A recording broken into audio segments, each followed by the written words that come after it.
रहमानिर्रहीम। Rabbi इश्रह ली सदरी व यस्सिर ली अमरी वहलुल उक़दतम मिन लिसानी यफ़क़हू क़ौली। अस्सलामु अलैकुम व रहमतुल्लाहि व बरकातुहू। आवाज़ आ रही है सबको जी? Am I Audible?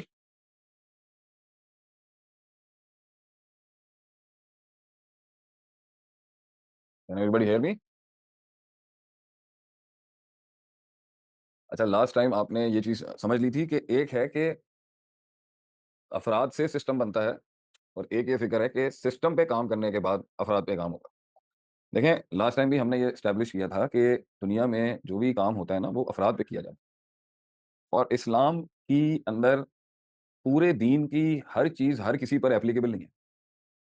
हर आदमी से पूरे इस्लाम का सवाल नहीं होगा, उसकी इस्तिताअत और उसकी हैसियत के मुताबिक वो जितना कर सकता था, उस पे सवाल होगा। कुरान में अल्लाह कहता है, ला युकल्लिफुल्लाहु नफ्सन इल्ला वुसअहा। एक और आयत है, फत्तकुल्लाह मस्ततातुम, कि अपनी इस्तिताअत देख के तकवा इख्तियार करो। फिर एक और भी हदीस आती है कि अल्लाह ताला को वो अल्लाह की राह में खर्च करने वाला पसंद नहीं है इतना, जो इस तरह का खर्चा करे कि उसके बाद उसके घरवाले भिखारी बन जाएँ। बनिस्बत के अल्लाह ने एतदाल को और जो है म्याना रवि को और बीइंग इन द सेंटर, इसको हमेशा हाइलाइट किया है कुरान में कि try to be in the middle order. ठीक है? अगर आपको आज बहुत तकवा आ गया है, बहुत आपके दिल में जज़्बात हैं, तो इस तरह का स्टेप नहीं लेना कि जिससे आप वन साइडेड हो जाएँ। ठीक है? समझ आ रही है? लेकिन हमारे यहाँ क्योंकि एक एक्सट्रीमिस्ट माइंडसेट से हम जीने वाले लोग हैं, जब हम दुनिया की तरफ होते हैं तो हम दीन को बिल्कुल साइडलाइन कर देते हैं और जब हम दीन पर आते हैं तो हम दुनिया को पूरी साइडलाइन कर देते हैं और फिर दीन में भी हम आइडियलाइज़ पोज़ीशन पे अपनी ज़िंदगी के गोल सेट कर देते हैं कि भई हम जो हैं वो अमेरिका को गिरा लेंगे अपनी ज़िंदगी। हम जो हैं वो इसको फ़तह कर लेंगे और उसके बाद हमारे पास दलील भी आ जाती है कि भाई 10 सालों में आप सल्लल्लाहु अलैहि वसल्लम ने मदनी दौर के अंदर जो है ईंट से ईंट बजा दी बहुतों की। देखिए, बड़े एलिमेंट्स हैं इन सब चीज़ों को एनालाइज़ करने के कि आप सल्लल्लाहु अलैहि वसल्लम का नबवी इनकलाब आज के दौर में कैसे एप्लीकेबल होगा, ये बच्चों के काम ही नहीं है, ये बच्चों का टॉपिक ही नहीं है ये और ये जज़्बाती टॉपिक भी नहीं। देखें, मुझसे पहले भी इस दुनिया में बड़े-बड़े लोग आए होंगे और वो बड़े-बड़े बादशाह लोग होंगे। उन्होंने बड़े काम करने की कोशिश की है, मगर बहुत कुछ नहीं हुआ। उसमें कुछ अल्लाह की तकदीर है, कुछ हमारी गलती होगी, कुछ वक़्त का तकाज़ा होगा। बहुत चीज़ें होती हैं जिसके तहत रिज़ल्ट्स नहीं आते। तो मैं जब भी किसी से रैशनल बात और टेक्निकल करता था ना, तो मुझे आगे से जवाब मिल जाता था। नूह अलैहिस्सलाम की कौम ने, पूरी कौम ने जवाब नहीं दिया, तो इसका मतलब क्या नूह अलैहिस्सलाम ने कौम काम करना छोड़ दिया? तो आप हमें शेख साहब ये एडवाइस कर रहे हैं कि हम एक तहरीक का पार्ट ही नहीं बने अगर रिज़ल्ट नहीं मिल रहा हमें। ये आर्गुमेंट आपको बहुत मिलेंगे आगे से। मैं कभी भी इस बात का हामी नहीं हूँ कि तहरीक नहीं होनी चाहिए, मूवमेंट नहीं होना चाहिए। मैं मैनूवर्स और एवोल्यूशन की बड़ी बात करूँगा कि अगर ये नहीं चल रहा तो चलो ये ट्राई करके देखते हैं। अगर ये नहीं चलता तो ये ट्राई करके देखते हैं। ज़रूरी थोड़ी है कि एक ही लाठी से आप एक यार्डस्टिक से 100 साल से एक ही स्ट्रैटेजी से चलते जाएँ। There can be many things that with which we can achieve our goals and we can achieve our perspectives and purposes and whatever we have in life. अच्छा, अब ये एक इम्पैक्ट तो ये मैंने आपको बताया कि जो लोग मुतहर्रिक होते हैं ना, उनकी ज़िंदगी में सिस्टम को चेंज करना, निज़ाम की तब्दीली, हुकूमतों को टॉपल करना और एक सिस्टम को एस्टेब्लिश करना इतना बड़ा हो जाता है माइंड में कि डेली बेसिस की जो इबादात हैं, ज़िक्र-अस्तार हैं, मामलात हैं, वो छोटे हो जाते हैं। होता यही है। मैंने अक्सर तंज़ीमों के साथ मैं वाबस्ता भी रहा हूँ, ताल्लुक में भी रहा हूँ। पला-बड़ा ही उस दौर में हूँ जब अल-कायदा बड़ी एक्टिव थी पाकिस्तान के अंदर। हम तो जिहादी तंज़ीमों की गोद में पले बड़े हैं उन वक़्तों में। तो आपको ऐसे-ऐसे लोग मिल तो आज 20 साल, 15 साल बाद ना यही दिखता है कि वो कहते हैं कि भई ज़्यादातर इम्पैक्ट यही आया कि वो उसी बात का राग लाप रहे हैं, मगर उनकी लाइफ़ के अंदर उन्होंने 10-15 सालों में भई ना तहज्जुद देखी, ना नमाज़ों का एहतमाम किया, ना बाजमात नमाज़ हुई, ना कुरान पढ़ा, ना कुरान की तफ़सीर पढ़ी, ना इल्म हासिल किया, ना उलमा की खिदमत की, ना कोई आर्टिकल लिखा, ना कोई तहरीर लिखी। ना कोई इल्म के खज़ानों के अंदर कंट्रीब्यूट किया, ना कोई बड़े अइम्मा किराम की कुतुब का मुताला किया, ना ज़ुहद पे काम किया, ना वरा पे काम किया, ना तक़वे पे काम किया, ना स्पिरिचुअलिटी पे काम किया, ना ताल्लुक बिल्लाह पे काम किया, ना क़यामुल लैल है, ना पीर पीर जुमेरात के रोज़े नहीं हैं, आँखों की हिफ़ाज़त नहीं है, पेट की हिफ़ाज़त नहीं है, शर्मगाह की हिफ़ाज़त नहीं है, पड़ोसियों के हकूक़ नहीं है, माँ-बाप की रिस्पॉन्सिबिलिटी नहीं है, औलाद की तरबियत नहीं है, माँ बा भाई-बहनों के हकूक़ नहीं है, विरासत के लिए कोई आवाज़ नहीं है, अपनी इस्तात में रहते हुए अपने इलाके के अंदर जो गंद है, उसको सफ़ाई करने के ऊपर कोई काम नहीं है, इलाके के एसएचओज़ हैं, ब्यूरोक्रेसी है, उनको दीन की दावत का काम है। स्टेप बाय स्टेप अपनी हैसियत में रहते हुए अपने एरिया में काम करने के अंदर हिज़बियत से बचना नहीं है, यानी जितनी भी जमातें आप आज देख लें जो काम करती हैं, मैं आप सबसे ऑनेस्टली पूछ रहा हूँ, आप लोग तो बच्चे हैं अभी और नए-नए कदम रख रहे हैं, हमने तो देखा है। आपको ये फ़ील नहीं होता कि जब भी एक जमात बनती है, एंड में या बीच में उसका यही हाल होता है कि वो कहता है सब गलत है, मैं ठीक हूँ। ये है कि नहीं? क्या क्या जमात इस्लामी कोई के लोगों में ये एटीट्यूड नहीं है कि अमीरुल मोमिनीन हमारा ही होना चाहिए? बाकी सारी जमातें जो हैं ठीक हैं, काम करने में माइंड में उनकी हिज़्बियत इसे हिज़्बियत कहते हैं इस्लाम में, हिज़्ब बनाना। और आपको पता है कि एक ऐसा स्ट्रैंड है सलफ़ी लोगों का, सलफ़ियों में, अहले हदीस लोगों में, जो जमात बनाने को ही सही नहीं समझता। सऊदी के अंदर भी इसका बड़ा ट्रेंड रहा है, उलमा के अंदर कि भई ये जमात होनी ही नहीं चाहिए, सिस्टम्स ही नहीं बनने चाहिए, state within a state claim जो कर देते हैं। क्योंकि वो एंड पे इस उसूल पे आते हैं, कुल्लु हिज़्बिन बिमा लदैहिम फ़रिहून, कि लाओ ना आयत, दाएँ दिमाग। हर गिरोह अपने-अपने हिज़्ब के ऊपर खुश है कि भई जो हम हैं, सो हम हैं। आप देख लें तंज़ीम इस्लामी वालों को देख लें, डॉक्टर इसरार की, जमात-उद-दावा को देख लें आप। आप जैश मोहम्मद को देख लें आप। आप किसी भी जमात को देख लें जो एक्टिविज़्म में, वो ये नहीं कहेगी यार हो सकता है भई अगले वालों की जमात अगर गालिब हो जाए तो उनका हक बनता है। हमारे यहाँ हर माइंडसेट ये सिखा रहा होता है कि जो मैं कह रहा हूँ ना वो ठीक है। इंजीनियर मोहम्मद अली मिर्ज़ा साहब ने बड़ा अच्छा काम पेश किया शिर्क के खिलाफ, मैं उसको एप्रिशिएट करता हूँ। उसने ये कब्र परस्ती के शिर्क शिर्क को बहुत आइडेंटिफ़ाई कराया। उसने मसलक के बीच के अंदर जो पर्सनल गलतियाँ हैं उलमा की भी उसने अपने तरीके से हाइलाइट की, अंदाज़ से मैं मुत्तफ़िक नहीं हूँ। लेकिन एंड में उसका दीन भी इसी पर खड़ा है कि मैं इसको भी भड़काऊँगा, मैं इसको भी कभी आप उससे पूछे ना भई कि आपकी न एक एंगल में कभी एक को ठीक कह देंगे दूसरा लेकिन एक अच्छी चीज़ उसकी ये दिख जाती है कि वो अच्छी चीज़ भी पॉइंट कर देता है किसी ये चीज़ मैं समझता हूँ आज के दौर में आने वाली नस्ल में ये होना चाहिए। मैं जैसे आज खुद बैठ के कहता हूँ, यार मेरे ओपिनियन को मानना ही नहीं चाहिए। आप सिर्फ़ सुनें मुझे और उसको स्टोर कर लें अपने पास कि भई शेख आतिफ़ साहब की ये सोच थी। कहीं न कहीं जाके कभी न कभी शायद वो सोच कहीं अप्लाई हो रही हो तो आप कह सकते हैं भई उस्ताद जी ने हमें ये बात पढ़ाई थी। हो सकता है शेख साहब का ये ओपिनियन ठीक लेकिन मैंने अपनी ज़िंदगी में जितने भी एक आपने ये वर्ड सुना है नार्सिसिज़्म? नार्सिसिज़्म सुना है आपने word? Narcissism, narcissistic personalities. Narcissism की स्टडी करिएगा आप ज़रा। दीन पे चलने वाला आदमी कभी नार्सिसिस्ट नहीं होता। बल्कि इस्लाम तो ऐसे तकब्बुर और इनाद से बचाता है इंसान को, जिसमें उसके नज़दीक पूरी दुनिया गलत है और मैं ठीक हूँ, ये एटीट्यूड ही गलत है। अपने हक में बिलीव करना अच्छी बात है, लेकिन तरीक़ेकार ये नहीं है। तो ये जितनी भी जमातें मैंने देखी है ना, चाहे वो स्पिरिचुअल साइड की जमातें हों, तबलीगी जमात हो, दावत-ए-इस्लामी हो, ये मौलाना इलियास कादरी साहब की, आपको एंड में ना एक हिज़बियत दिखेगी। भई हम ही उसकी ज़िंदगी का मकसद उस जमात को एम्पावर करना है, उस धड़े को एम्पावर करना है। वो अपनी ज़िंदगी की टिल लगा देगा कि भई ये खलीफा बन जाए। ये सोच इस्लामी है ही नहीं। और ये जुमला जब आप कहेंगे ना भाई कि तुम्हारे जो अमीर की हैसियत क्या है? यानी सिराजुल हक साहब की क्या हैसियत है? डॉक्टर इसरार जो गुज़र गए उस वक़्त उनकी क्या हैसियत थी? आज जो हैं शुजाउद्दीन शेख साहब हैं। मौलाना इलियास कादरी की इस्लामी के लिए क्या हैसियत है? हाफ़िज़ सईद साहब की क्या हैसियत है? ठीक है? या मुल्ला उमर की क्या हैसियत थी? इन सब से अगर पूछा जाए, "भई तुम्हारी अमीर की हैसियत क्या है?" तो आपको पता है इसका इस्लामी जवाब क्या है? Do you want to know what is the Islamic ruling about the head of all the jamaats working? Even आपके जो लश्कर-ए-जंगी या सिपह-साहबा वाले हैं, या इवन आपका किसी जमात के हेड मुफ्ती तकी उस्मानी साहब को बना दिया जाए। आपको पता है इस्लाम के अंदर इनकी हैसियत क्या है? अगर कोई 10,000 लोग जमा होके किसी को बड़ा बना लें आज, और वो कोई कार्य खैर के लिए काम कर रहे हो, आपको पता है इसकी हैसियत क्या होगी? उस अमीर की हैसियत क्या है? बताना चाहेंगे कोई? वो जवाब देगा? साँप क्यों सूंघ गया तानू? इस्लाम में इनकी हैसियत सफ़री अमीर की है। हदीस में आता है कि अगर 2 लोग सफ़र करने में निकलें, तो एक को बड़ा बना लें। तो जो उस सफ़र के अमीर की हैसियत है ना, वो ही इन जमातों के अमीर की हैसियत है। तो जब ये सारी जमातों के जो मुतहर्रिक लोग हैं, हेड्स जो हैं, वो सफ़री अमीर से ज़्यादा की हैसियत नहीं रखते। आज मैं और 2 बंदे अगर सफ़र पे जा रहे हैं, तो भई मुझे अमीर बना लिया जाए, मैं गाइडलाइन दूँगा, सब चलेंगे, ये हैसियत। वो अमीरुल मोमिनीन नहीं है, अमीरुल मोमिनीन कोई भी नहीं है। इसके मुकाबले में पाकिस्तान का जो हाकिम है, जो भी है, चाहे वो एस्टेब्लिशमेंट का आदमी है या by the books prime minister, उसकी हैसियत ज़्यादा है अभी इन सारों से, क्योंकि उसके हाथ में सुल्ता है, पावर है, सिस्टम है, उसकी हैसियत है। अगर अमीरुल मोमिनीन की नहीं भी है, तो उसकी हैसियत है, चाहे वो जितना आप उसे ज़हर समझते हो, चाहे वो पीपल्स पार्टी का हो, चाहे वो नून लीग का हो, चाहे वो पीटीआई का हो, उसकी हैसियत है क्योंकि उसके हाथ में सुल्ता है। इसके हाथ में तो सुल्ता भी नहीं है, ये कुछ एक्ज़ीक्यूट नहीं कर सकते, ब्यूरोक्रेसी इनके पास नहीं। इन सारों के मामले में मौलाना फजल रहमान की ज़्यादा हैसियत होगी मेरी नज़र में। क्यों? क्योंकि वो सिस्टम का आदमी है। और सिस्टम जो अब वो काफ़राना सिस्टम है, मुसलमान इस्लामी सिस्टम है, इसकी बात छोड़ दें, सुल्ता उसके पास है। तो बहरहाल मेरा मकसद इन सारी जमातों के कार्य-खैर को उड़ा के फेंकना नहीं है। मेरा मकसद ये कहना है कि अपनी ज़िंदगी में इनको अपनी एनर्जी देने से पहले ये सोच लेना कि यार आपने एक फ़ैनेटिक फॉलोअर नहीं बनना किसी का। फ़ैनेटिक फॉलोअर पागलों वाला जो ब्लाइंड फॉलोअर होता है ना, वो नहीं बनना किसी का। यार मैं इसके इश्क में इतना गर्विदा हो चुका हूँ कि मैं अब सारी ज़िंदगी एंड में by the end of the day 20-25 साल बाद डाउन द लेन बहुत पछतावा होगा आपको। यार मैंने अपनी ज़िंदगी के खूबसूरत साल ज़ाया कर दिए।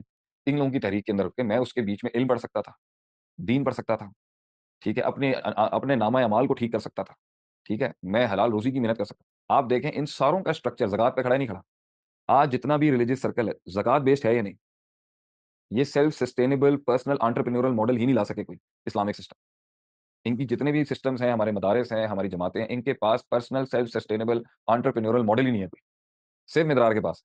मिदरार वो वाहिद ऑर्गनाइज़ेशन है इस टाइम पर जो इस टाइम पर 10 मिलियन प्लस का रेवेन्यू जनरेट करती है अपने एंटरप्रेन्योरियल एकेडमिक कोर्सेज़ के थ्रू। 1 करोड़ से ऊपर की जनरेशन है इसकी। अभी उम्मे बरीरा कह रही है मिदरार और बसीरा इंस्टीट्यूट पता नहीं कौन है, मैं इनको तो मैं आई डोंट नो होंगे अल्लाह ताला उनको दें।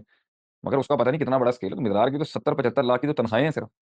150 बंदा काम करता है इस ऑर्गनाइजेशन में। तो ये मॉडल मैं लेके भी जाना चाहता था एक ज़माने में, अब तो मैं वो भी नहीं चाहता। अब मैं समझा ही नहीं सकता हाँ, तो बहरहाल, तो एक तो पॉइंट ये हो गया, लेकिन इनकी बात गलत नहीं है। ये सारी जमातों की जो तहरीकी में बात है ना, वो बात गलत नहीं है। एक इस्लामी निज़ाम होना चाहिए, हाँ होना चाहिए। एक इस्लामिक गवर्नमेंट होनी चाहिए, हाँ होनी चाहिए। इस्लामिक हुदूद का मैनिफेस्टेशन होनी चाहिए, हाँ होनी चाहिए। डेफ़िनिटली होनी चाहिए। इस्लामी रियासत के कवानीन लागू होने चाहिए, हाँ होने चाहिए। हमारा बैतुल माल होना चाहिए, स्टेट बैंक की जगह, हाँ होना चाहिए। हमारी शूरा होनी चाहिए, लजना होनी चाहिए, बनिस्बत के पार्लियामेंट हो, हाँ होनी चाहिए। वहाँ इस्लामी हुकूमतों का जो इंतखाब है, वो इस्लामी अंदाज़ में होना चाहिए, हाँ होना चाहिए। मैं इसके मुखालिफ नहीं हूँ। मैं इसका मुखालिफ होके काफ़िर बनना है मैं। लेकिन इन तरीकों ने जो इसके अंदर पुट अप भी किया है, हम उसको एप्रिशिएट भी करते हैं। जो अवेयरनेस क्रिएट की है, हम उसको भी एप्रिशिएट करते हैं। देखिए, आप मेरे मौक़िफ़ के अंदर आपको बायस नहीं मिलेगा। मैं किसी के खिलाफ नहीं हूँ। मैं अच्छाई सबकी मानता हूँ। लेकिन जो उन्होंने फ़ैनेटिसिज़्म पैदा किया है कि भई इसके अलावा पूरे दीन के अंदर जितने आर्टिकल्स खड़े हैं, वो सब खुले लैन चले जाएँ, वो इम्पोर्टेंट ही नहीं है। उनके इनके बगैर, इनके इस काम के बगैर उसकी कोई हैसियत नहीं है। मैं इसको प्योर गुलूफ़ समझता हूँ और किसी हद तक ये बिदअत की कैटेगरी में भी चला जाता है कि आपने किस तरह का काम शुरू कर दिया। अल्लाह के नबी सल्लल्लाहु अलैहि वसल्लम ने तो एक नमाज़ की हिफ़ाज़त के ऊपर कुरान जो है ना, आयतें उतार देता है। हाफ़िज़ु, हाफ़िज़ु अमर के सीगे के साथ। अपनी नमाज़ों की हिफ़ाज़त का हुक्म दिया अल्लाह ने। हाफ़िज़ु अला सलावाति व सलातिल वुस्ता। असर की नमाज़ की हिफ़ाज़त के ऊपर अल्लाह ने आयतें उतारी। अकीमुस सलात को आर्टिकल बनाया है सबसे पहले जब अल्लाह ने सूरह बकरा खोली। अब एक बड़ा मुफ़क्किर आके कहता है इकामत दीन ही नहीं हुई तो इकामत सलात कैसे हुई? ये क्या कहाँ से ये बात तू लेके आ गया भई? ये डॉक्टर इसरार की इस जुमले ने इतना लोगों को गुमराह किया है कि अगर इकामत दीन नहीं हुई हुई तो इकामत सलात नहीं हुई। इकामत सलात का मतलब है नमाज़ ही नहीं हो रही। जब से उस खिलाफत उस्मानिया खत्म हुई है, नमाज़ ही नहीं हो रही मुसलमानों की। ये कोई बात है करने वाली? ये किस इमाम मालिक का कौल है क्या ये? ये इमाम मालिक का कौल है क्या? इमाम शातिबी का कौल है? इमाम हसन बसरी, इमाम बुखारी किसका फ़तवा ये है? कि इकामत दीन अगर नहीं है तो इकामत सलात भी नहीं है। तो दीन की खिलाफत तो बहुत पहले ही खत्म हो गई थी 30 साल 40 साल के बाद नबी की वफ़ात के। उसके बाद तो सारी मलूकियत और मुमलिकतों का दौर रहा है। तो फ़ातिमी मुमलिकत के अंदर भी और बनु उमय्या के दौर में भी किसी की नमाज़ नहीं है। वो खलीफे तो थे नहीं। उस वक़्त तो ये मलूकियत थी, बादशाहतें चली हैं। तो जो बादशाहतों का 6 700 800 साल का दौर है इसमें इकामत दीन ही नहीं हुआ, इकामत सलात ही नहीं है। ये फ़िज़ूल बातें हैं। इसके पीछे वही माइंडसेट है कि भाई establishment of the state is above establishment of the ibadat and rituals of daily life. और अगर स्टेट की एस्टैब्लिशमेंट नहीं है इस्लामी लिहाज से, तो रोज़मर्रा की इबादात की भी मुसलमानों की कोई टके की हैसियत नहीं है। ये थॉट ही अपने अंदर फैलेबल है। इससे आप एग्री करते हैं या नहीं करते या मैं दलाइल दूँ और मज़ीद इस पे? कि अगर स्टेट इस्लामिक नहीं है, तो बंदा भी इस्लामी नहीं है। ये कहाँ से बात आ गई? हम सब गुनहगार हैं अगर स्टेट इस्लामी नहीं है। ये क्या बात है करने वाली? सुबह-शाम लोग अपना दीन प्रैक्टिस कर रहे हैं, टूटा-फूटा जैसा भी है। अल्लाह ने कुत्ते को पानी पिलाने वाले को माफ़ किया हुआ है। आप बात कर रहे हैं कि अगर ये चीज़ नहीं है, इस्लामी निज़ाम नहीं है, इस्लामी हुकूमतें नहीं, मैं इसका फ़ोरबेअरर हूँ। लेकिन इसका मतलब ये नहीं है कि मैं आम इंसान की स्ट्रगल को खुले लैन में डाल दूँ, ये नहीं हो सकता। अब आते हैं दूसरी एक एक्सट्रीम की तरफ। क्लास में 20 बच्चे बैठे हैं, सिर्फ 2 जवाब दे रहे हैं, ये सिस्टम पे इस बात पर आपको कोई डिसएग्रीमेंट है तो बाहर निकालें अपना डिसएग्रीमेंट। यार मेरा मुँह सूख रहा है, कुछ पीने तो दो यार। मुझे अपना डिसएग्रीमेंट दें कि उस्ताद जी हम नहीं मानते आपकी इस बात को। बोलें शेख साहब हमें नहीं समझ में आती ये बात, हम समझते हैं यही होना चाहिए। बाकी सारी बातें बाद में, नमाज़ बाद में, निज़ाम पहले। और जंग-ए-जिहाद के बीच में नमाज़ कॉम्प्रोमाइज़ नहीं की गई। तुसी कहंदे पे हो नमाज़ की हैसियत ही नहीं। काफ़िर मुशरिक के बीच के फ़र्क के अंदर अगर कोई चीज़ खड़ी है तो वो नमाज़ खड़ी। अल फ़र्कु क्या है शाइस्ता जी क्या है वो? अल फ़र्कु बैनल अब्दी व बैनल कुफ़्री तर्कु सलाह। नमाज़ को छोड़ने पे कुफ़र शिर्क के फ़ैसले हो रहे हैं यहाँ पर, ईमान और कुफ़र के। आप कहते हैं नमाज़ कोई चीज़ ही नहीं है। मौलवी सिर्फ़ मस्जिद में नमाज़ करांदा पे और जो बंदा आएगा ना मस्जिद को बैश कर देगा। जो बंदा आएगा मस्जिद को बैश बैश करेगा। भई मौलवी कुछ नहीं कर रहा, मस्जिद कुछ नहीं कर रही, मदरसा कुछ डिलीवर नहीं कर रहा। ये अभी हज़रत जी आए थे, मैंने इनका एक अ, समा के ऊपर कुछ प्रोग्राम देखा मैंने इसाइल साहब का। एक आलिम बिठाया हुआ सामने बेचारा, माड़ा-सा कोई आलिम था। उसको पूरे रमज़ान पिछले रमज़ान रगड़ा इस आदमी ने और उसको भी अपना केस डिफेंड ही नहीं करने आया। वो भी बेचारा बोल ही नहीं पाया उसके आगे उस तरीके से। कि वो ये कह रहे हैं जी सारी मसाजिद और मदारिस मिलके चीफ ऑफ आर्मी स्टाफ पे प्रेशर डालो। मैं आज आपको इतनी बात बताऊँ, सख्त तरीन बात करूँ, दिल टूट जाएगा। ये सारे मदारिस मिलके ना सीएम सिंध से कोई काम नहीं करवा सकेंगे। ये इतने साइडलाइन कर दिए गए हैं। आप कह रहे हैं आप चीफ ऑफ आर्मी स्टाफ पे प्रेशर डाल देंगे, अगर सारे मदारिस पाकिस्तान के मिलके स्टैंड आउट कर लें। ये सीएम सिंध से नहीं काम करवा सकेंगे। चलें आप सबको छोड़ें, पूरी पाकिस्तान की सबसे पावरफुल तरीन जमात पीटीआई, जो चारों सूबों में खड़े, वो नहीं घंटा उखाड़ सकी कुछ और चीफ ने बैठ के अभी कह दिया हू आर यू? आप कुछ कर सकते हैं? हम तो चले मौलवी हैं, हमें तो उनसे आज़ादी के बाद से ही साइडलाइन कर दिया गया ना और मौलवियों ने खुद भी अपना बेड़ा गर्क खुद किया। मैं इसमें भी खड़ा हूँ। मैं साहिल की इस बात से डिसएग्री नहीं करता कि इन्होंने अपना भी कूंडा खुद निकाला है। मैं बायस नहीं मिलूँगा आपको। लेकिन फिर भी बहस करने से पहले तो सोचो ना, पहले ही माज़ूर है एक इंसान, उसको तू कह रहा है, तू चलेया नहीं। ये इनको समझ नहीं आ रहा, ये इस मुल्क में धरने देने से कुछ नहीं होता। बांग्लादेश के इंकलाब के पीछे पूरी उनकी फ़ौज खड़ी हुई थी। फौज को अकाउंट में लिए बगैर आप कुछ नहीं कर सकते, नहीं कर सकते आप कुछ। और अगर आप अगेंस्ट जाके कुछ करना चाहते हैं, फिर तैयार रहें शहादतों के लिए। फिर लाख बंदा, 50,000 बंदा मरेगा तो इंकलाब आएगा। और नो मम्मी डैडी किस्म का इंकलाब चाहिए, बर्गर किस्म का इंकलाब थोड़ी हो सकता है। ना पैसे देके आपने धरने में बंदे बुलाने होते, तो जान देने वाले लोग चाहिए आपको। गोली चलेगी इसमें, इंकलाब में गोली चलेगी, माओ के लाल शहीद होंगे, बंदे मरेंगे आगे से। अब ये देखें, ये फातिमा नूर ने एक मैसेज लिखा है, उस्ताद जी इसका सोल्यूशन क्या करें? इल्म पढ़ें बस। ये कितना कॉन्डिसेंडिंग। डॉक्टर इसरार अहमद की इस बात पे इख्तिलाफ किया जा सकता है, but I am a big fan. Why are you getting challenged? I have challenged his personality. Why do you have to say I am a big fan of? What's wrong in not being a fan of it? मुझे ये फातिमा नूर के इस comment पे बात करनी है। उस्ताद जी इसका solution क्या करें? इल्म पढ़ें बस। इल्म पढ़ें। उस्ताद जी वो कुड़ी ने मैसेज किया, ये सारे काम का सोल्यूशन है इल्म पढ़ें बस। कितना कॉन्डिसेंडिंग जुमला है ये, इल्म पढ़ें बस। Look at the tahqeer in this sentence, my lovely child you have. ये तूने जानबूझ के नहीं कहा, तू कंडीशनड हो चुकी। मैंने क्या तुम लोगों को इस क्लास में लाइब्रेरी दिखाई थी अपनी? Did I all show you my library? Little library, small library है। उसमें थोड़ा बहुत दिखाया था, तू नहीं थी ना उस क्लास में। उसमें दिखाया था कि एक छोटे से आदमी ने कितने कितने बड़े काम किए पढ़ने वाले। इल्म पढ़ें बस। साथी इधर इधर आए ना आप सामने, इधर आके बैठे, मेरे सामने बैठे हैं। तो इधर आओ जरा मेरे, ओए कुर्सी लेके आए। नहीं नहीं, मैं ये इल्म पढ़ें बस के ऊपर मैं बात करता हूँ। शेख साहब की कुर्सी इधर लेके आओ। इधर है उस्ताद जी, ये मेरे उस्ताद हैं जी, मेरे बाप की तरह हैं। मैंने अपनी ज़िंदगी में अमेरिका से आने के बाद दीन इनकी गोद में सीखा था। इदारे का मैं हेड हूँ, सिस्टम का मैं सरदार हूँ, लेकिन ये मेरे सरदार हैं। ठीक है, देख लें प्योर, एक टोपी है, शक्ल आप देख लें शरीफाना है, ये देख लें, हम तो गुंडे लगते हैं। ये एक प्योर मदरसे का प्रोडक्ट है।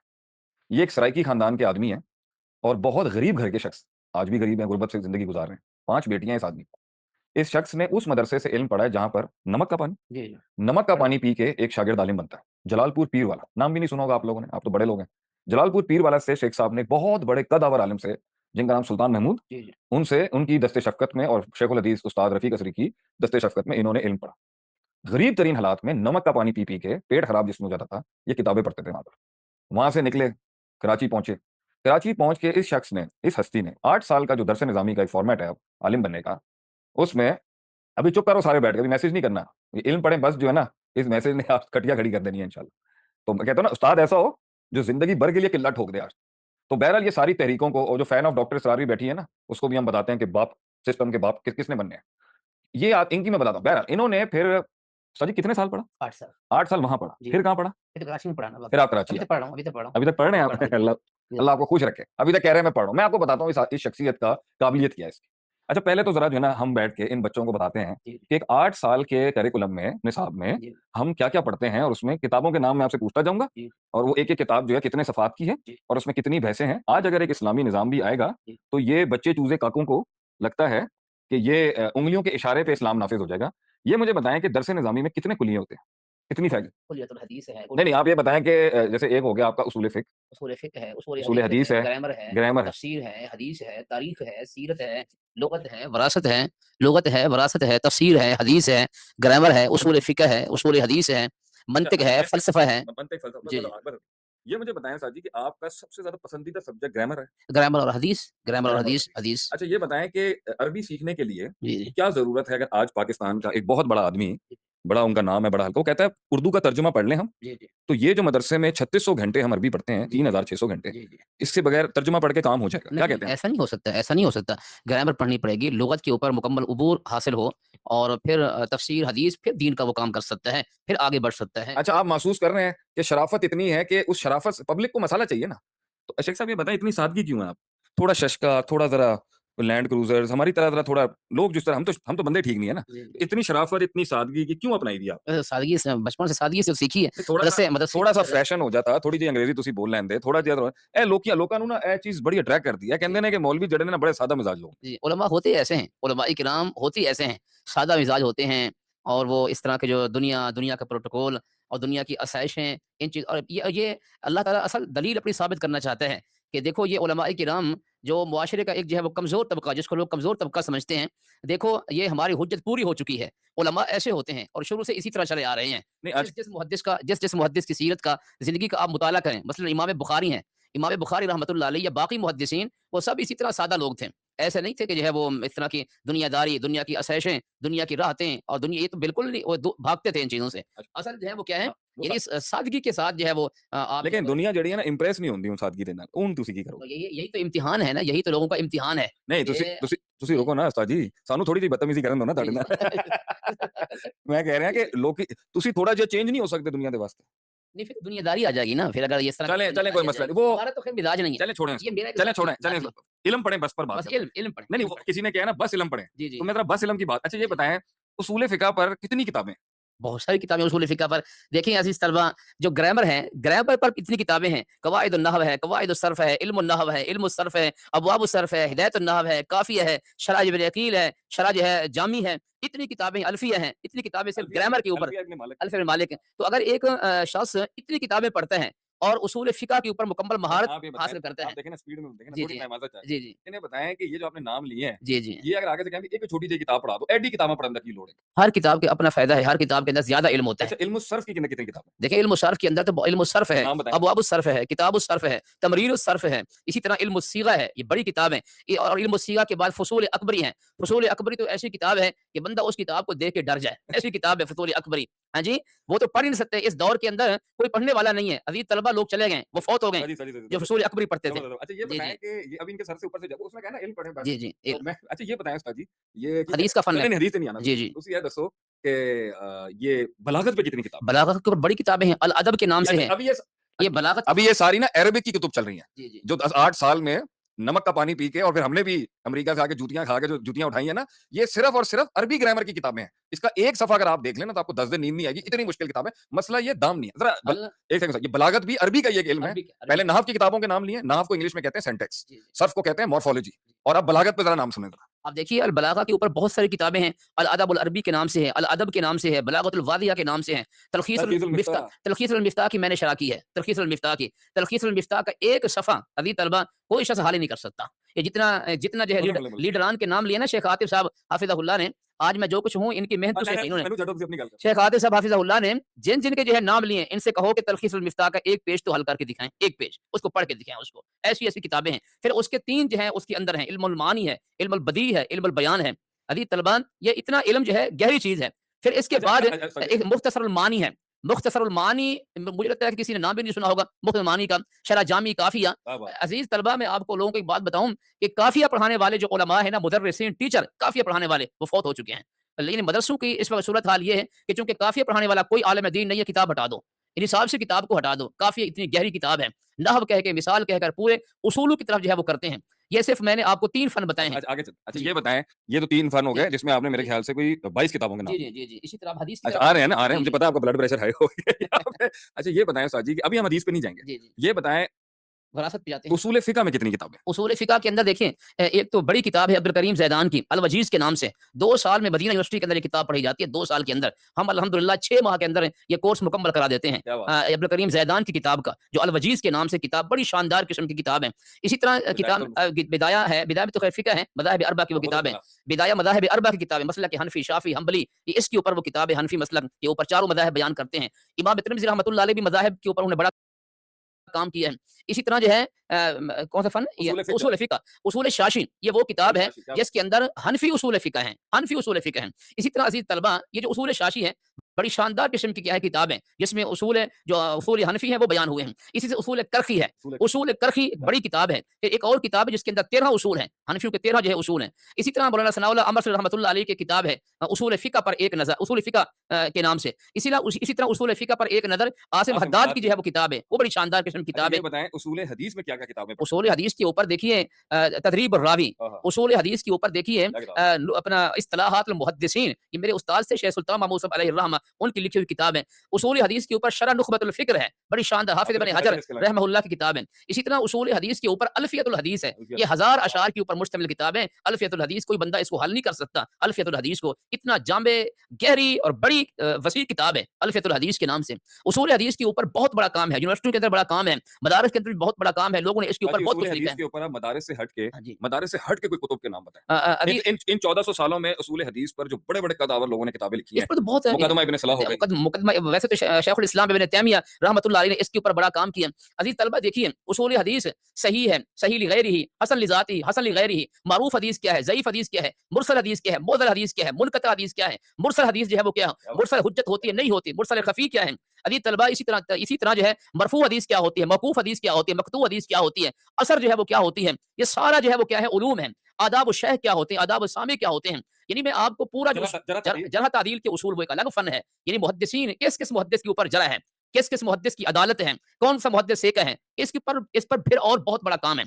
इसी तरह जो है मसलन मंतिक है, मंतिक का फन एक बहुत बड़ा फन है। मंतिक ही मीन्स लॉजिक। हाँ, इस पर जो है देखिए ईसा गोजी, वाह! क्या नाम है ईसा गोजी। ईसा हो जी। ईसा गोजी क्या नाम है, नाम भी नहीं आते लोगों को। इसी तरह काला अकूल, पूछे ना किसी से कि काला अकूल क्या है? काला अकूल ये मंतिक की किताब है। इसी तरह अज़ीज़ तलबा तहसीरुल मंतिक ये क्या है? इसमें तसव्वुर है, बदी क्या बात नज़री है, है, क्या बात बदी जो है ये दलालतों के हवाले से ये ऐसा यानी जो मंतिक है बहुत गहरा जो है वो फन है। सच्ची बात ये है है। कि मंतिक ये को इस्तेमाल कैसे करते हैं? क्या क्यों किया जाता है मंतिक? मंतिक को इसलिए कि देखिए ये सुगरा कुबरा कुरान हदीस डायरेक्ट नहीं सॉल्व हो सकता। नहीं, नहीं हो सकता। असल में सुगरा कुबरा ये सारी चीज़ें मिलाकर जो है वो चीज़ें निकाली जाती हैं।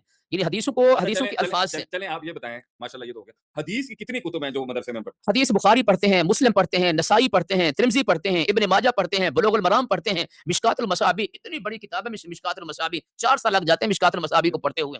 मिशकातुल मसाबी है। इसी तरीके से बुलूगुल मराम है, हाफ़िज़ इब्न हजर रहमहुल्लाह की किताब 1500 हदीसों के ऊपर मुश्तमिल है। इसी तरह उम्दतुल अहकाम है, नुख़बतुल हदीस है, नुख़बतुस सहीहैन है। इसी तरह सही इब्न खुज़ैमा है, सही इब्न हिब्बान है, दारमी है, बहकी है। हाँ जी, और इसी तरह शुअबुल ईमान है, मुसन्नफ़ अब्दुर रज़्ज़ाक़ है, मुस्नद अहमद है। मुस्नद अहमद बिन हम्बल अल्लाहु अकबर इतनी बड़ी किताब है, मुस्नद अहमद बिन मुवत्ता इमाम मालिक है, मुवत्ता इमाम मालिक को बाद ने सियासत्ता के अंदर शामिल किया है। मैं जामे तरीन एक लफ्ज़ बोलता हूँ, माजिम किताबें कौन-सी हैं, जिनकी तरतीब हुरूफ़ तहज्जी से है, मसानीद किताबें कौन-सी हैं, जो सहाबी के नाम के साथ हैं, मसानीद, सिहा किताबें कौन-सी हैं, मुसन्नफ़ात किताबें कौन-सी हैं, क्या बात है, क्या बात अल्लाहु अकबर इतने जो है है। ये भाईजान अभी इन्होंने 2-3 ऐसे अल्फाज बोले हैं जो बहुत मुश्किल है। हर हर लफ्ज़ ये जो मैंने अल्फाज बोले हैं, इन अल्फाज को समझाने के लिए भी टाइम चाहिए। हाँ, इन अल्फाजों को समझाने। ए अच्छा ए तुसी जी। ये तो दसो कि जो है वो कुरान की तफसीर पर कितना काम हुआ? कुरान की तफ़सीर के ऊपर तो असल काम तो कुरान करीम की तफ़सीर के नहीं, नहीं ऊपर आजकल ये आ गए हैं जी मॉडर्न जी, जी। तफासिरें आ गई हैं जी, उस्ताद जी। जी। जी, ये जी। बताएँ 1200 सालों में क्या काम हुआ है ये तो कुरान की कुछ तफसीर भी पर? नहीं है, ये तो कुछ भी नहीं है। ये जो मॉडर्न के नाम से जो है ना है, ये तो कुछ भी नहीं है। ये तो उन्हीं से कुछ ना कुछ ले लेते हैं, बेचारे बयान कर देते हैं। असल तो मसादिर बताएँ, मसादिर बताएँ। इसके जो है जो मसादिर हैं, यानी कुरान करीम के, वो क्या है? तफ़सीर इब्न कसीर है। वाह! क्या किताब है।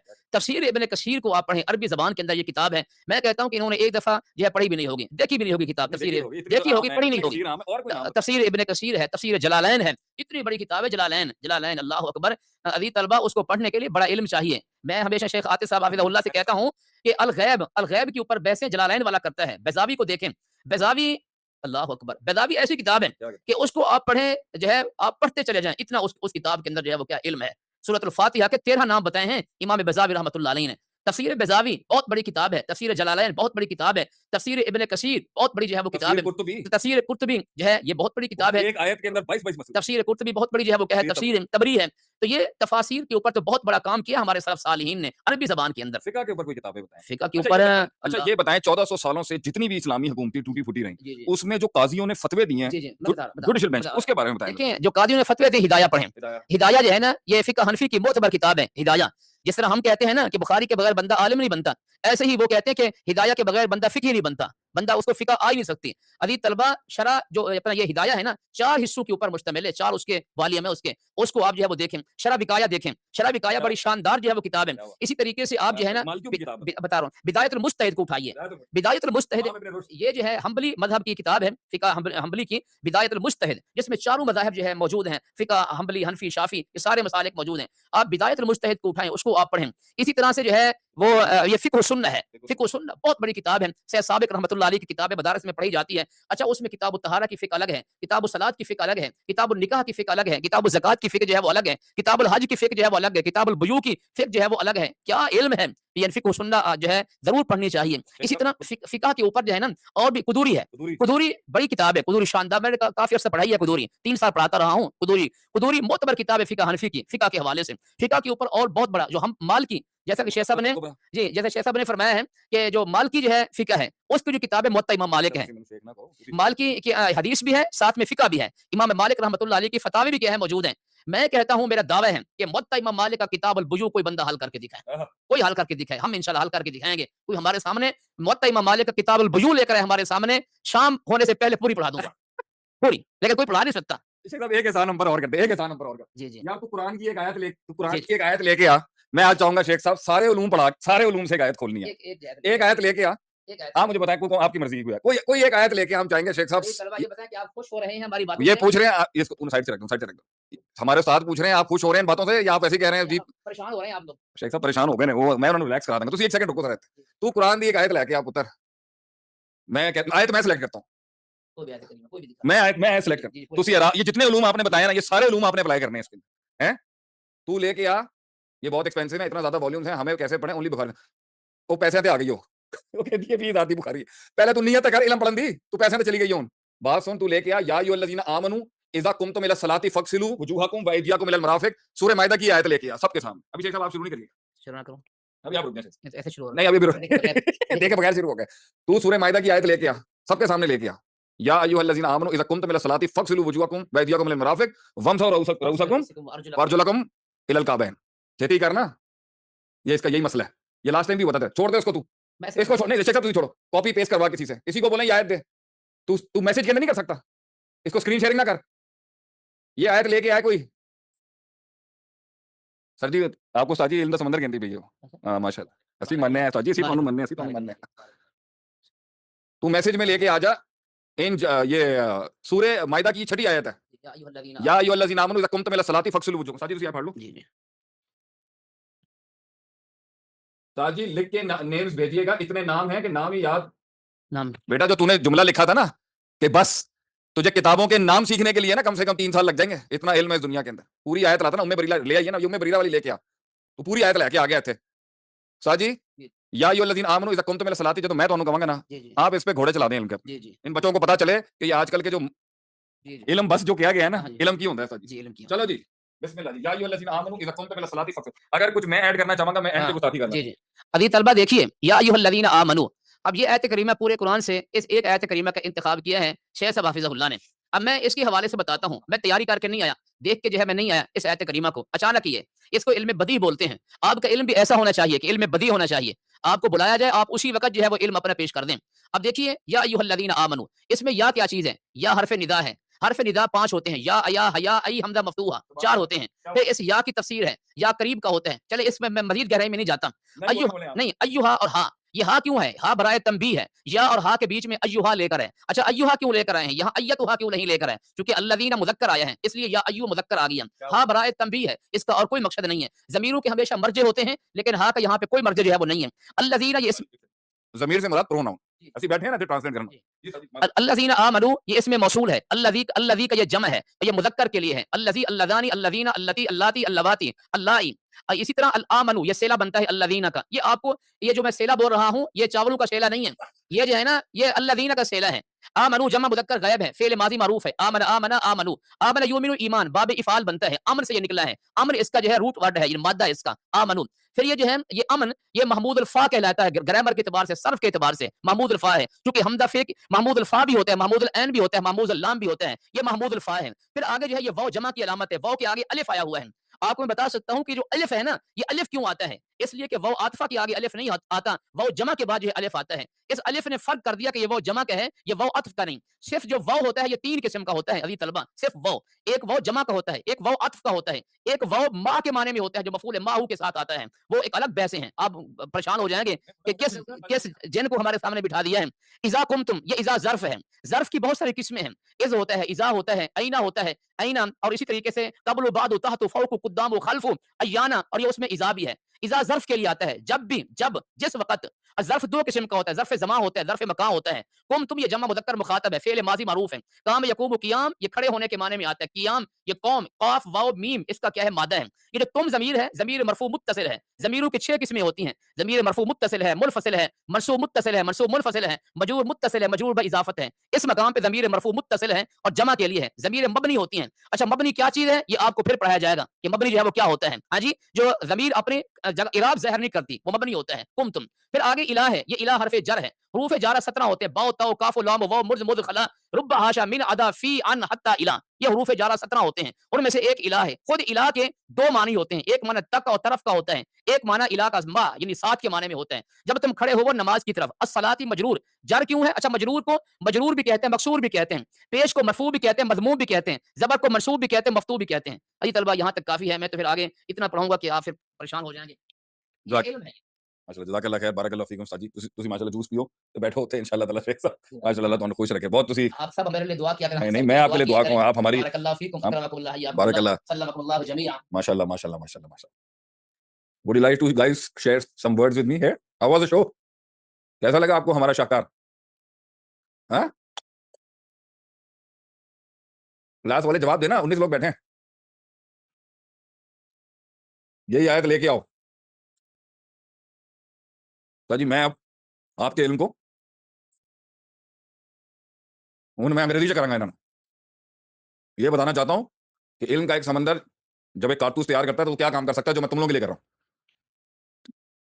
या अय्युहल्लज़ीना आमनू, according to this verse, first of all, Allah has not addressed this ayah as a common ayah for all the brands of faith that exist in the world.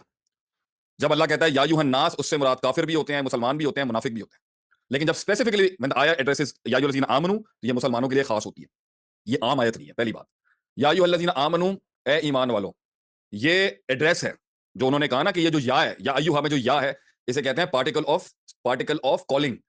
हरफे Nida कहते हैं हम इसको। निदा कहते हैं, निदा जो नाम किसी लड़की का मिल जाता है ना, निदा, निदा, नादी, निदा कहते हैं आवाज देना, पुकारने को। या अय्युहल्लज़ीना आमनू, ए ईमान वालो। और ये जो आमनू है, आमना आमना आमनू, उन्होंने अल्फाज बोले आगे से, ये जमा मुज़क्कर गैब फेल माजी मारूफ का सीगा है और मामूजुल फा। ये 5 बातें बोली शेख साहब ने आप। तो अगर फे ऐन लाम की डाई के अंदर किसी ऐन के जुमले के ऊपर हमजा आ जाए तो उसको मामूज कहते हैं सर जी। उसे मामूज कहते हैं। अगर वो हमजा लाम की जगह आ जाए तो वो मामूजुल लाम कहलाएगा, और अगर फा की जगह पर हमजा आ जाए तो उसे मामूजुल फा कहा जाता है। सो ये लफ्ज अलिफ, वाव और या, ये फा एन लाम की डाई के अंदर फा की जगह, वाव की जगह, ऐन की जगह या लाम की जगह आ जाए तो इसके ऊपर गेम बहुत बदल जाती है। जैसे कौला, कौला असल में कवाला था, कवाला। तो वाव क्योंकि अरबों को पसंद नहीं है पीछे वाले काफ के साथ, तो उन्होंने इसको चेंज करके हमजा में कन्वर्ट कर दिया। जिस इंसान को ग्रामर की रूट्स नहीं पता होंगी वो तफसीर करेगा कुरान की, कोई मसला नहीं। या अय्युहल्लज़ीना आमनू, ए ईमान वालों, इज़ा कुमतुम इला सलाती, इज़ा व्हेन की मामले में आती है, ठीक है, जब भी तुम, इसे हम ज़र्फ ही कहेंगे शेख साहब, ये ज़र्फ है। इज़ा कुमतुम इला सलाती। अब सवाल यहां उठता है कि कुमतुम के बारे में उस्ताद जी ने कहा कामा कामा कामू, कामत कामता, कुमना कुमता कुमतमा कुमतुम। कुमतुम ये मुखातिब का है, प्लूरल का है, पैसिव वॉइस है, और उसके बाद जो है ये जमा का प्लूरल का सीगा है और ये मुखातिब का सीगा है, second person singular, second person plural की बात हो रही है यहां पर। सवाल ये है, ये है तो पास्ट टेंस। तो इज़ा कुमतुम इला सलाती का तर्जुमा अगर हम ये करें कि जब तुम नमाज कायम कर चुके हो तो फगसिलू वुजूहकुम, तो वुजू के लिए चेहरा धो। तो ये बात कहां से आई? ये तो आयत ही गलत माने में चली जाएगी कि कुमतुम तो पास्ट टेंस का सीगा है। यकीमु, युकीमु, युकीमानी, युकीमुना, ये मुज़ारे है। ये प्रेजेंट टेंस का सीगा है। अगर आयत होती या अय्युहल्लज़ीना आमनू इज़ा युकीमुना सलाता, तो बात तो वही है। तो कुमतुम जो है, कुमतुम पास्ट टेंस का सीगा है। तो इससे तो तर्जुमा बनेगा जब तुम नमाजें कायम कर चुके हो सारे, फिर वुजू करो। तो वुजू बाद सलात हो गया हुक्म के अंदर। तो इसको प्रेजेंट टेंस में कैसे कन्वर्ट करेंगे? तो फिर एक और उसूल खुलता है, क्या माजी पास्ट टेंस बोल के अल्लाह की मुराद प्रेजेंट टेंस हो सकती है? क्या कभी अल्लाह सिंगुलर बोल के प्लूरल बोल माने मुराद ले सकता है? क्या अल्लाह वाहिद बोल के जमा मुराद, मुज़क्कर बोल के मुअन्नस मुराद, और माजी बोल के मुस्तकबिल मुराद, और मुस्तकबिल बोल के माजी मुराद, और आम बोल के खास मुराद, खास बोल के आम मुराद ले सकता है या नहीं ले सकता? ले सकता है सर जी। तो जिन्ना लोगों को नहीं पता कि प्लूरल बोला जा रहा है, तर्जुमा सिंगुलर का करना है अल्लाह के हुक्म से जो नबी को दीन दिया, और बात चल रही है मैस्कुलिन जेंडर की, लेकिन बात फेमिनिन जेंडर की है। स्पेसिफिक मसला डिस्कस हो रहा है मगर बात कॉमन है, और जनरल मसला डिस्कस हो रहा है लेकिन बात स्पेसिफिक है, और पास्ट टेंस की बात हो रही है लेकिन मुराद इससे प्रेजेंट टेंस है। उन्हें खेत तफसीर करनी है कुरान दी, ये तो इल्म है। और इसके ऊपर हमारी बच्ची लिखे कि हम क्या करें फिर उस्ताद जी, बस इल्म पढ़ें बस। और पुत्र तू सारी जिंदगी भी गुजार देगी ना तो इस इल्म का एक बूंद नहीं हम पूरा कर सकते। और हमारी जिंदगियों को जाया करवाया है इन सारी तहरीकों ने। मैं समझता हूं अगर ये इनको इल्म की तरफ लाते, इल्म की तरफ लाते, इल्म पढ़वाते, आलिम बनाते, वो अपने घर में बैठ के इमाम खड़े कर देते। और अगर आपने एक इस्लामिक सिस्टम की स्टैब्लिशमेंट की बात करनी है तो कुरान हदीस से मसले को एक्सट्रैक्ट करने के लिए ये बताएं, कुरान डिकोड करने के लिए जो इल्म चाहिए, हदीस डिकोड करने के लिए जो इल्म चाहिए, वो कहां से इंपोर्ट होगा? तर्जुमों से। इजाजत दें एक और कॉम्प्लिकेशन रखूं इसी आयत में। इसी आयत में एक ऐसी कॉम्प्लिकेशन है जिससे आपका दिमाग घूम जाएगा। आयत लो, किन्नू खाने में लगा हुआ है तू। आयत में अल्लाह कहता है, फरमाता है, या जो लजीनामो इजा कुमतुम इला सलाती, जब तुम नमाज कायम करने के लिए खड़े हो, चेहरों को धो, हाथों को धो कोहनियों तक, और सर का मसा करो, और पैरों का भी, वर्जुलकुम इलल काबैन। अब उसूल ये कहता है कि जो वर्ब होता है ना, एक फेल होता है, एक फाइल होता है, एक मफूल होता है। फेल वो जो काम हो रहा है, फाइल वो जो काम कर रहा है, मफूल वो जिस पर काम हो रहा है। तो सर से पहले एक फेल है वमसहु, मसा करने का फेल, वमसहु मसा करो सर का। तो आगे जो वाव है वो अतफ की है, कंजंक्शन की है। तो वर्जुलकुम जो है, अर्जुल कहते हैं पैरों को, रिजिल। तो ये बताएं शिया हजरात इस आयत से वजू में, शिया हजरात कहते हैं कि कुरान की इस आयत से पैरों का मसा बनता है वजू में, पानी से धोना नहीं बनता। तो ये बताएं किस असूल के तहत अहले सुन्नत, किस असूल के तहत पैरों का गुसल करने का हुक्म लगाते हैं? फक्सलू वाला जो ऊपर फेल लगा हुआ है, फक्सलू वजूहकुम, धो, गुसल कहते हैं धोने को, फक्सलू धो चेहरों को और हाथों को। ये फक्सलू का फेल वजूहा पे लगता है, एदी पे लगता है। वमसहू मसा करो सर को और पैरों को। शियों का फतवा यहां ठीक होना चाहिए, सुन्नियों का फतवा गलत होना चाहिए, क्योंकि पैर करीबी फेल की तरफ लौटने चाहिए, और करीबी फेल मसा है, फक्सलू नहीं है। किस उसूल के तहत अरबी के यहां पर हम पैरों को गुसल की तरफ लौटाते हैं और मसा की तरफ नहीं? किसी का प्यों नहीं सॉल्व कर सकता ये जितने बैठे हैं, बताएं उसूलन। नहीं, बेरौसिकुम वर्जुलाकुम, बेरौसिकुम भी मफूल है, वर्जुलाकुम भी मफूल है। बेरौसिकुम भी मफूल के वजन पे खड़ा है, वर्जुलाकुम भी मफूल के वजन पे खड़ा है, तो मसे की तरफ लौटना चाहिए इसको। वमसहु फेल, अमर का सीगा जो है उसका ये मफूल है, ये उसका मफूल, दो मफूल होने चाहिए इसके। इसको फगसिलू की तरफ किस मद में लौटा दिया आप, किस उसूल के तहत?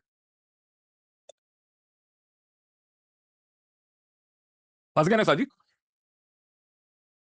यहां पर कुरान की तफसीर की अंदर जो ग्रामर है ना, ग्रामर का उसूल हदीस तोड़ देगी आके। ग्रामर के उसूल से शियों का मौका गलत नहीं है, लेकिन वर्जुलकुम के फेल को फगसिलू की तरफ लौटाया जाएगा। इस पर हम आपको 6 से 5 हदीसें सुना सकते हैं कि नबी अकरम सल्लल्लाहु अलैहि वसल्लम अपने पैर को धोया करते थे, मसा नहीं करते थे। तो जब उसूल हदीस के मुताबिक और उसूल तफसीर के मुताबिक अल्लाह के नबी का अमल अगर आ जाता है तो ग्रामर का उसूल टूट जाएगा। नहीं, बी की वजह से मजरूर नहीं हो रही। अगर बी की वजह से, बा की वजह से मजरूर भी हो रहा है, तो भी वो महल मफूल का ही है। मैं बरीरा हूं, अरबी सीख जाके हूं। बेरऊसिकुम अगर जार मजरूर भी है तो महल मफूल का ही है वो।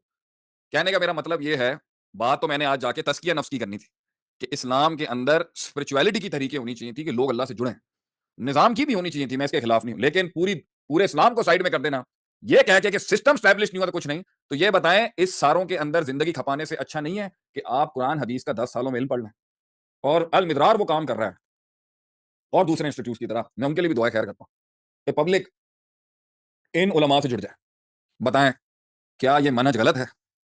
क्या ये रास्ता गलत चुना है हमने? कि अगर पब्लिक को हम, अवाम को हम, लोगों को हम खवास से जोड़ दें, तो ये असल वफादारी है उम्मत के साथ कि उम्मत के असल सरदार जो हैं उनके पास अवाम को उनकी गोद में बिठा देना चाहिए, और वो पढ़ाएं उनको, जिंदगी पढ़ाएं और वो आगे पढ़ाएं। ये ज्यादा इंपैक्टफुल मेथोडोलॉजी नहीं है? जवाब देना।